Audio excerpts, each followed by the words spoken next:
Dan terjadilah, pada tahun ke-480, sesudah orang Israel keluar dari tanah Mesir, pada tahun ke-4 sesudah Salomo menjadi raja atas Israel, dalam bulan Ziu, yakni bulan yang kedua, maka Salomo mulai mendirikan rumah bagi Tuhan.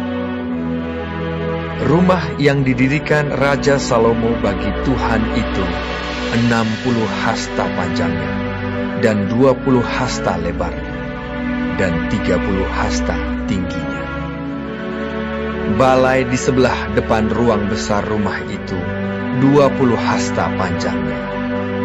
Menurut lebar rumah itu, dan 10 hasta lebarnya ke sebelah depan rumah itu.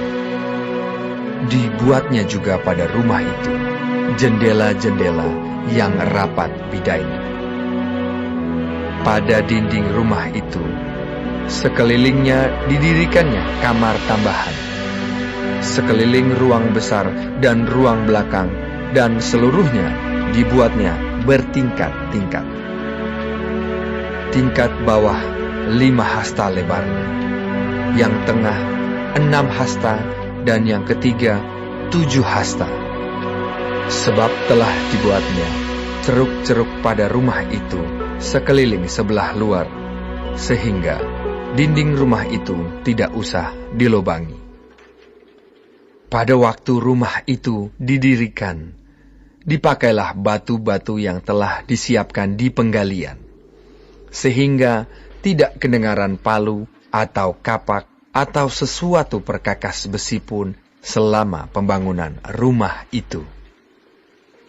Pintu tingkat bawah ada pada lambung kanan rumah itu, dan orang naik dengan tangga-tangga pilin ke tingkat tengah, dan dari tingkat tengah ke tingkat yang ketiga. Setelah ia selesai mendirikan rumah itu, dibuatnyalah langit-langit rumah itu dari bingkai dan pemapan dari kayu aras. Dan setelah ia mendirikan kamar tambahan itu pada rumah itu sekeliling, yakni setiap tingkat 5 hasta tingginya, maka rumah itu ditutupinya dengan kayu aras.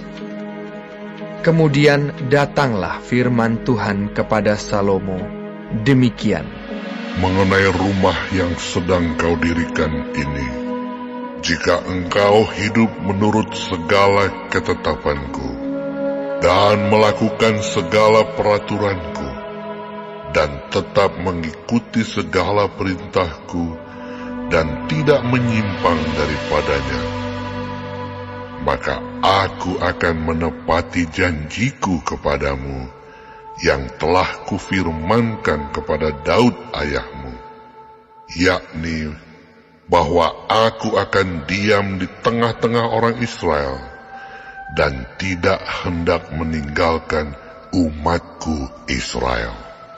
Setelah Salomo selesai mendirikan rumah itu, ia melapisi dinding rumah itu dari dalam dengan papan kayu aras.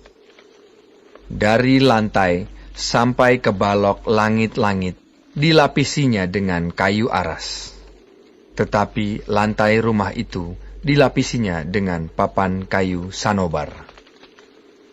Kemudian disekatnyalah 20 hasta bagian belakang rumah itu dengan papan kayu aras, dari lantai sampai ke balok-balok. Lalu dibuatnyalah ruang itu menjadi ruang belakang, menjadi tempat Maha Kudus. Dan 40 hasta panjangnya ruang yang di depan ruang belakang itu, yakni ruang besar. Kayu aras sebelah dalam rumah itu berukirkan buah labu dan bunga mengembang. Semuanya ditutupi kayu aras, tidak ada batu kelihatan. Demikianlah dilengkapinya ruang belakang di dalam rumah itu, di sebelah dalam sekali, supaya di sana ditaruh tabut perjanjian Tuhan. Ruang belakang itu 20 hasta panjangnya, dan 20 hasta lebarnya, dan 20 hasta tingginya. Ia melapisinya dengan emas kertas. Lalu ia membuat mezbah dari kayu aras di depannya. Sesudah Salomo melapisi rumah itu dari dalam dengan emas kertas, direntangkannya lah tabir pada rantai-rantai emas yang di depan ruang belakang itu. Lalu ruang itu dilapisinya dengan emas. Seluruh rumah itu dilapisinya dengan emas. Ya, rumah itu seluruhnya. Juga seluruh mezbah yang di depan ruang belakang itu dilapisinya dengan emas. Selanjutnya, di dalam ruang belakang itu dibuatnya 2 kerub dari kayu minyak, masing-masing 10 hasta tingginya. Sayap yang satu dari kerub itu 5 hasta panjangnya, dan sayap yang lain juga 5 hasta. Sehingga dari ujung sayap yang satu sampai ke ujung sayap yang lain 10 hasta panjangnya. Juga kerub yang kedua adalah 10 hasta panjangnya.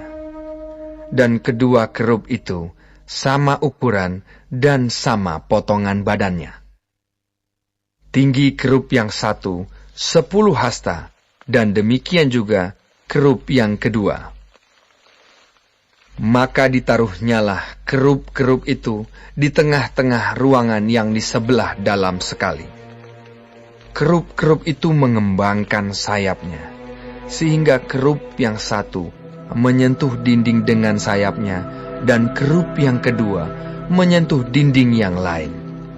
Sedang sayap-sayap yang ke arah tengah itu bersentuhan ujungnya. Dan kerub-kerub itu dilapisinya dengan emas. Dan pada segala dinding rumah itu berkeliling, ia mengukir gambar kerub, pohon korma, dan bunga mengembang, baik di ruang sebelah dalam maupun di ruang sebelah luar. Juga lantai rumah itu dilapisinya dengan emas, baik di ruang sebelah dalam maupun di ruang sebelah luar. Sebagai pintu masuk ke ruang belakang, dibuatnyalah pintu dari kayu minyak. Ambang dan tiangnya merupakan segi 5. Pada kedua daun pintu yang dari kayu minyak itu, ia mengukir gambar kerub, pohon korma, dan bunga mengembang. Kemudian dilapisinya dengan emas. Juga pada kerub dan pada pohon korma itu disalutkannya emas. Demikian juga untuk pintu masuk ke ruang besar itu, dibuatnya tiang-tiang dari kayu minyak yang merupakan segi 4, dan 2 pintu dari kayu sanobar. Kedua papan pintu dari pintu yang satu dapat dilihat, dan demikian juga kedua papan pintu yang lain. Lalu diukirnyalah padanya kerub, pohon korma, dan bunga mengembang. Kemudian dilapisinya pintu itu dengan emas pipih pada gambar ukiran itu. Ia mendirikan tembok pelataran dalam dari 3 jajar batu pahat, dan dari 1 jajar balok kayu aras. Dalam tahun yang keempat, dalam bulan Ziu, diletakkanlah dasar rumah Tuhan. Dan dalam tahun yang ke-11, dalam bulan Bul, yaitu bulan ke-8, selesailah rumah itu dengan segala bagian-bagiannya dan sesuai dengan segala rancangannya. Jadi 7 tahun lamanya ia mendirikan rumah itu.